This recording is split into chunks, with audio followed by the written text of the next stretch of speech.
आज की सबसे बड़ी और दर्दनाक खबर पंजाब के लुधियाना से है, जहां जहरीली गैस के रिसाव से 11 लोगों की मौत हो गई, जबकि कई लोग घायल हो गए, जिनका अस्पताल में इलाज जारी है। हालांकि अभी तक ये पता नहीं चल पाया है कि ये गैस कहां से रिसाव हुआ था। फिलहाल पुलिस 1 किलोमीटर तक के इलाके को सील कर रही है। दूसरी बड़ी खबर दिल्ली से है, जहां 8 दिन से पहलवानों का धरना प्रदर्शन जारी है। अब ब्रजभूषण सिंह ने पहलवानों पर गंभीर आरोप लगाए हैं। साथ ही कहा है कि एक ही अखाड़े के पहलवान विरोध कर रहे हैं, जिसके कर्ता धर्ता दीपेंद्र हुड्डा है। पहलवानों का दर्द और सियासी बयान आपको दिखाएंगे। इसके साथ ही बुलेटिन में बात होगी पीएम मोदी के मन की बात की, जिसमें आज 100वां एपिसोड था, जिसे 100वें एपिसोड को पूरा कर लिया गया। इन्हीं 3 खबरों पर आज बुलेटिन में चर्चा होगी, बुलेटिन में नजर होगी। तो अगले आधे घंटे तक हमारे साथ बने रहिए, देखते रहिए सच बेधड़क।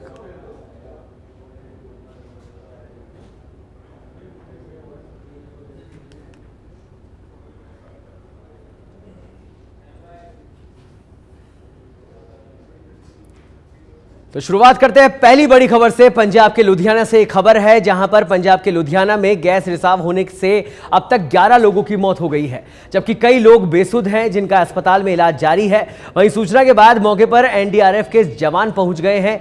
इसके साथ ही इलाके को 1 किलोमीटर तक सील कर दिया गया है, यानी घटना स्थल पर किसी को जाने की इजाजत नहीं है।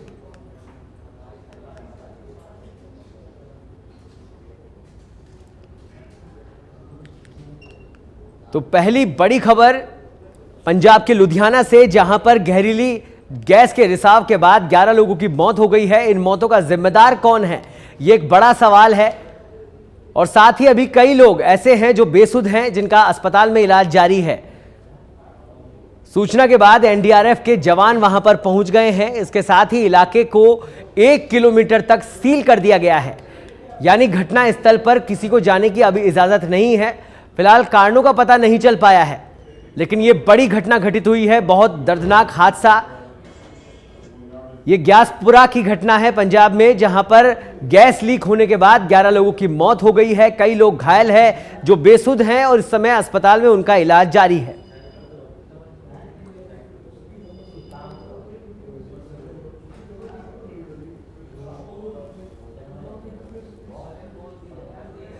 तो पंजाब की ग्यासपुर की इस तस्वीरें, जहां की एनडीआरएफ की टीम पहुंच चुकी है और ये जांच की जा रही है कि ये गैस लीक कहां से हुई, कैसे हुई।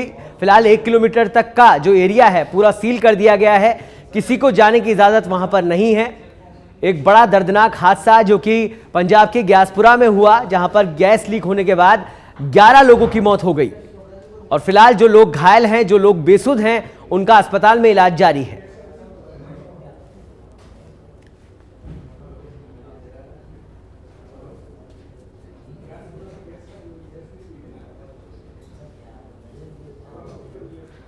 तो ग्यासपुरा में ये दर्दनाक हादसा हुआ है, जहां पर जहरीली गैस लीक होने के चलते 11 लोगों की मौत हो गई है।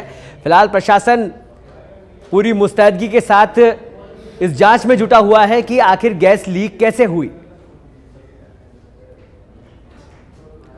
और इस खबर पर अधिक जानकारी के लिए हमारे साथ जुड़ गए हैं हमारे संवाददाता राजीव तिवारी।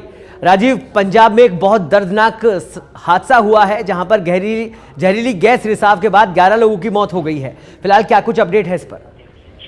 बिल्कुल, सुबह तक 9 लोगों की मौत हुई थी, लेकिन अब 11 लोगों की मौत की बात सामने आ रही है और कई लोगों का अभी चल रहा है। और पूरे इलाके को कहा जा सकता है कि पुलिस ने पूरी तरह से सील कर दिया है, ताकि किसी को दिक्कत न हो और व्यवस्था न फैले।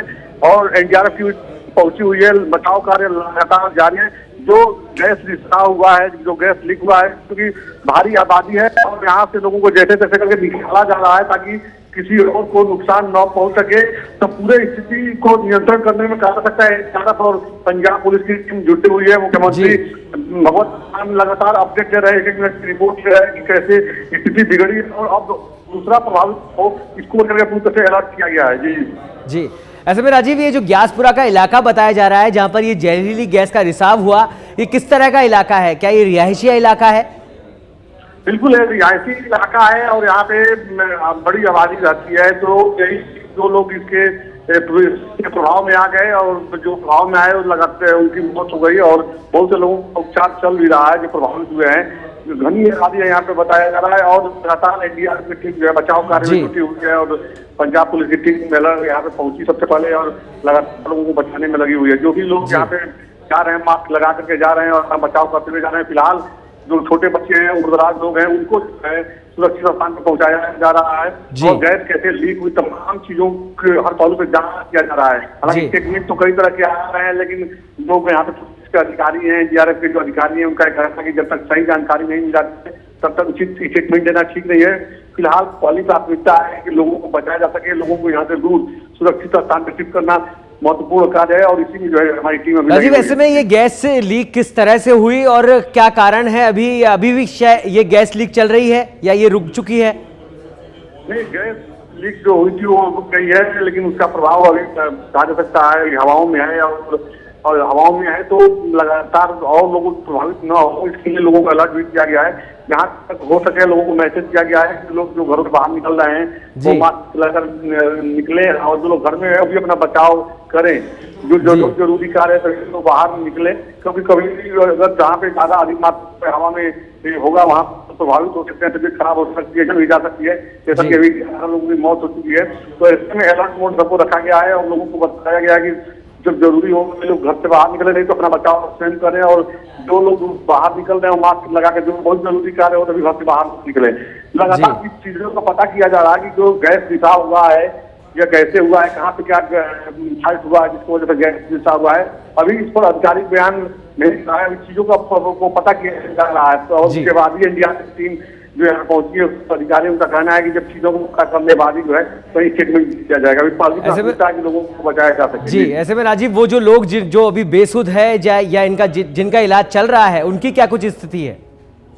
बिल्कुल देखिए डॉक्टरों की का कहना है कि जो लोग अस्पताल पहुंचे सही समय पे उनका उपचार चल रहा है और उनका मतलब खतरे से बाहर है वो लोग। लेकिन बहुत से ऐसे लोग हैं जो अभी प्रभावित हैं और बहुत ज्यादा प्रभाव में आ गए हैं तो जो लगातार डॉक्टरों की टीम लगी उससे बचाव कर रहे हैं और लगातार इलाज लोगों का चल रहा है। तो ऐसे में डॉक्टरों के साथ अभी पॉजिटिव बयान आ रहा है कि जो भी पहुंच गए हैं उनको बचाने के लिए पूरी टीम खड़ी हुई है और बहुत से ऐसे लोग हैं जो बहुत ज्यादा प्रभावित नहीं है तो सबका उपचार चल रहा है। और चलिए बहुत बहुत धन्यवाद राजीव इस तमाम जानकारी के लिए। तो आपको बता दें इस समय की बड़ी खबर, जहां पंजाब के ग्यासपुरा में गैस लीक हुई उसके बाद 11 लोगों की मौत हो गई है। फिलहाल बड़ा सवाल यह है कि ये गैस लीक कैसे हुई और अब इन मौतों का जिम्मेदार कौन है?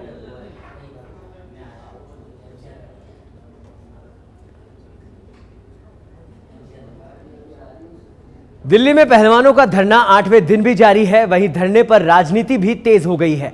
आज भीम आर्मी के प्रमुख चंद्रशेखर रावण जंतर मंतर पहुंचे और पहलवानों से मुलाकात की। इसके साथ ही पहलवानों की मांगों का समर्थन भी किया। आपको बता दें कि इससे पहले शनिवार को प्रियंका गांधी और दिल्ली के सीएम अरविंद केजरीवाल ने पहलवानों को समर्थन दिया है।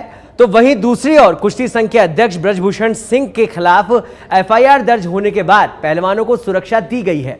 सुरक्षा के लिए दिल्ली जिले से एक सिपाही को तैनात किया गया है। आपको बता दें समीक्षा के बाद सुरक्षा यूनिट के कर्मियों को तैनात किया जाएगा।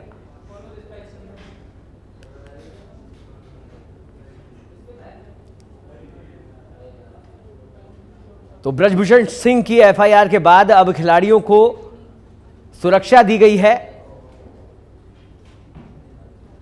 दिल्ली जिले से एक सिपाही उनके साथ तैनात किया गया है और फिलहाल अभी धरना जारी है और खिलाड़ी वहां पर डटे हुए हैं अपनी मांगों को लेकर। पहलवानों के धरने पर ब्रजभूषण सिंह का बयान, चंद परिवार लगा रहे हैं आरोप। ब्रजभूषण सिंह का बयान आया है पहलवानों को लेकर। अब ब्रजभूषण सिंह ने पलटवार किया है। उन्होंने कहा है कि चंद परिवार मुझ पर आरोप लगा रहे हैं। ब्रजभूषण सिंह कह रहे हैं एक अखाड़े के पहलवान विरोध कर रहे हैं।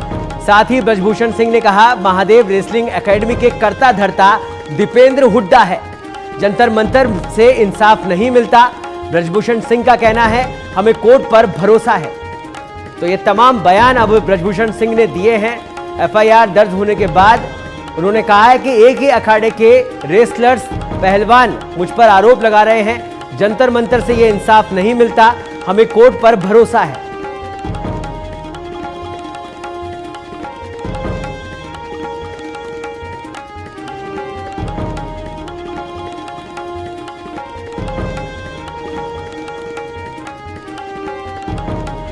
सवाल किया था कि हमको कैसे पता चला कि वो एक ही अखाड़े के हैं, क्योंकि हमको नहीं, सारी दुनिया को पता है महादेव रेसलिंग एकेडमी की ही सारी लड़कियां हैं, और जिस एकेडमी के कर्ता धर्ता संरक्षक दाता सब कुछ जो है दीपेंद्र हुड्डा हैं। रेलवे वाली एक बात भी आई थी कि रेलवे के सब नौकरी करते हैं लोग हैं और इनको हाँ, ये देखना चाहिए, क्योंकि अब मोदी जी के विरोध में बोला जा रहा है, और वो जो लोग बोल रहे हैं और जिनके सामने बोला जा रहा है वो सब रेलवे के अधिकारी हैं, कर्मचारी हैं। में योगेश्वर दत्त ने भी कहा है कि मैं जांच कमेटी का हिस्सा हूं, लेकिन आज तक किसी ने एफआईआर नहीं कराई, लेकिन एकाएक करके धरना प्रदर्शन कर देना, ये कहां का इंसाफ है? देखिए, इंसाफ जंतर मंतर से नहीं मिलता है। इंसाफ मांग लेना है तो आपको पुलिस में जाना पड़ेगा, आपको जो है कोर्ट में जाना पड़ेगा।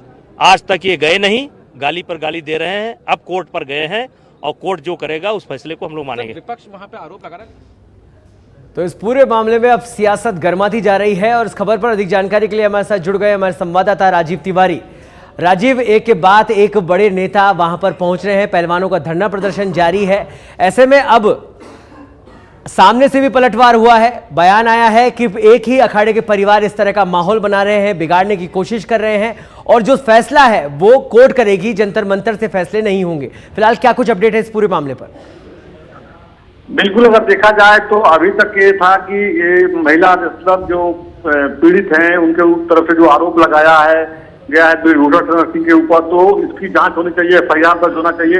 एफआईआर दर्ज होने के बाद अब देखा जाए तो पूरे धरना प्रदर्शन का जो है राजनीतिकरण हो गया है, क्योंकि सभी राजनीतिक पार्टियों के जो नेता हैं वो पहुंच रहे हैं। प्रियंका गांधी को देखिए, अरविंद केजरीवाल को देखिए, भूपेंद्र हुड्डा, ये सभी लोग पहुंच रहे हैं और लगातार आज भी पहुंचने का क्रम जारी है। तो ऐसे में हालांकि साक्षी मलिक ने साफ तौर पर कहा था कि इसको राजनीतिक मंच आप लोग न बनाइए, लेकिन अब पूरे मामले को देखा जाए तो इस पर सियासत शुरू हो गई है, क्योंकि सबसे महत्वपूर्ण बात आज ये देखने को मिली है कि अब ब्रिजभूषण सिंह जिनके ऊपर आरोप लगा है उनके समर्थन में संत आ गए हैं। संतों का ये कहना है कि पूरा एक षड्यंत्र है, फंसाया जा रहा है ब्रिजभूषण सिंह को, और इनके समर्थन में अगर जरूरत पड़ी तो हम लोग जंतर मंतर से धरना देंगे।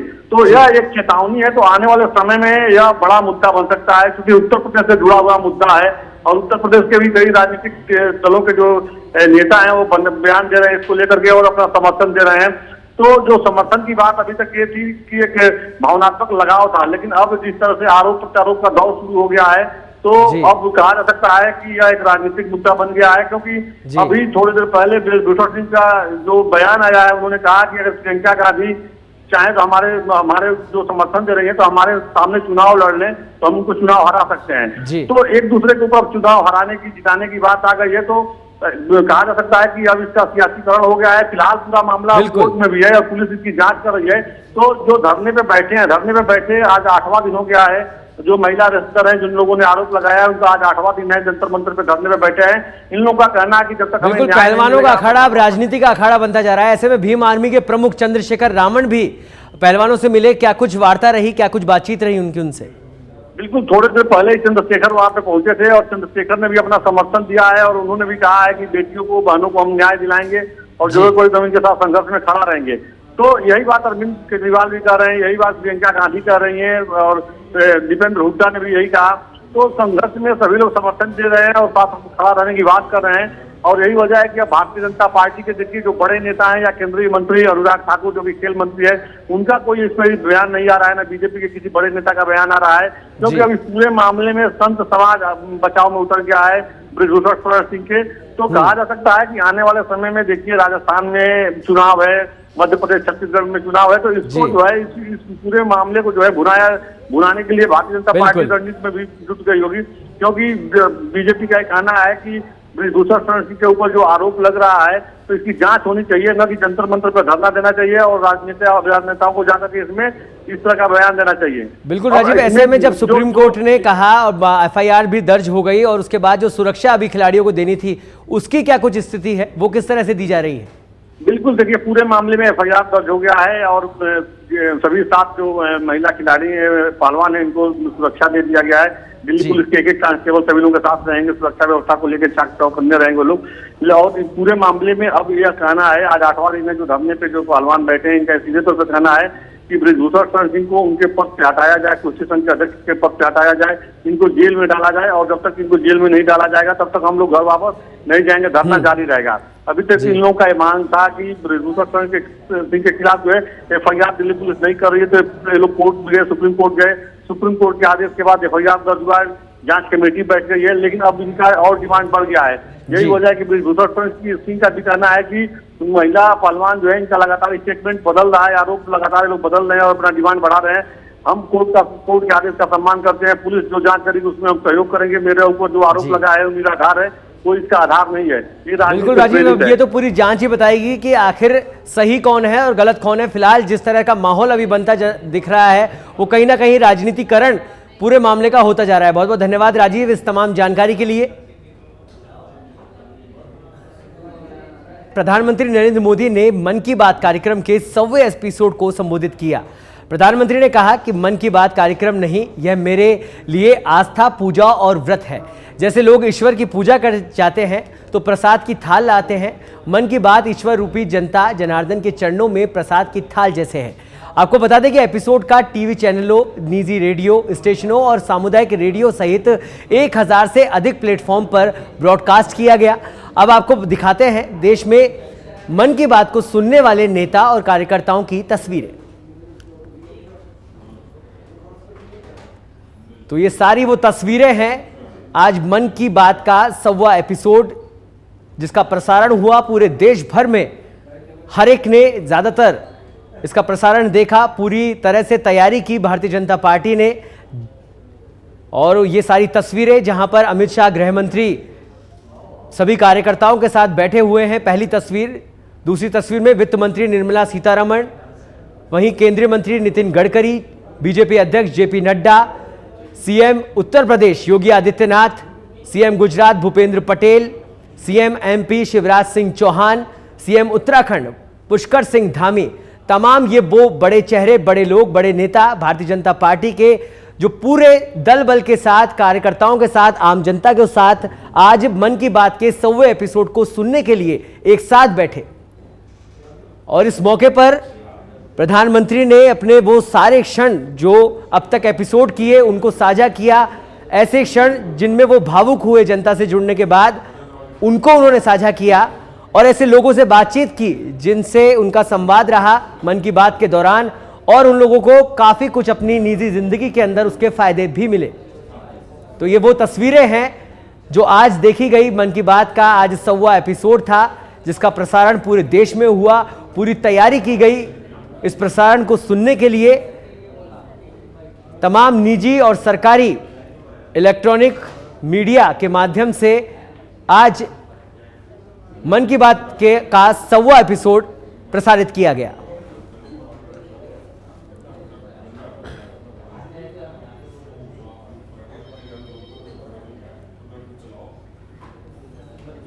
जयपुर में सर्व ब्राह्मण महासभा की ओर से सम्मान समारोह का आयोजन किया गया। इस कार्यक्रम में सच बेधड़क के फाउंडर और ग्रुप एडिटर विनायक शर्मा ने शिरकत की।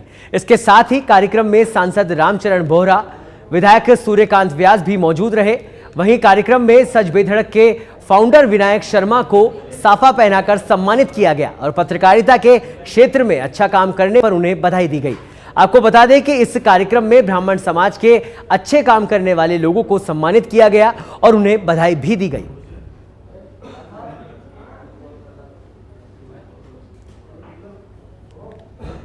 तो आज सर्व ब्राह्मण महासभा की ओर से ब्राह्मण सम्मान समारोह का आयोजन किया गया जिसमें सच बेधड़क ग्रुप के फाउंडर विनायक शर्मा को सम्मानित किया गया। मीडिया जगत में उनके योगदान के लिए उन्हें सम्मानित किया गया, बधाई दी गई। और इस मौके पर तमाम समाज के उन लोगों को भी सम्मानित किया गया जिन्होंने समाज में रहकर उत्कृष्ट कार्य किए हैं जनता के लिए। इस मौके पर सांसद रामचरण बोहरा, विधायक सूर्यकांत व्यास भी मौजूद रहे।